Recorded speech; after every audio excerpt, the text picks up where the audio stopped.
ಕಾಸಿದ್ದರೆ ಕಟ್ಟಬಹುದು ರಾಜ್ಯವನ್ನೇ, ಇದ್ದಲ್ಲಿಯೇ ಕೊಳ್ಳಬಹುದು ಲೋಕವನ್ನೇ. ತಾಯಿಯ ದಯ ಹನಿಯು ಸಿಗುವುದೇ ನಮ್ಮ, ಕೋಟಿ ಕೊಟ್ಟರು ಅದನ್ನು ತರುವರಾರಮ್ಮ.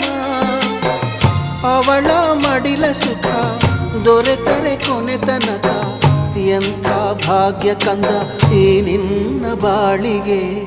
ಹೆತ್ತವಳು ಯಾರಮ್ಮ, ಹೊತ್ತವಳು ಯಾರಮ್ಮ, ಅವಳಿದೆ ಅಮೃತದೇ ಉತ್ತರವು ಇದೆಯಮ್ಮ.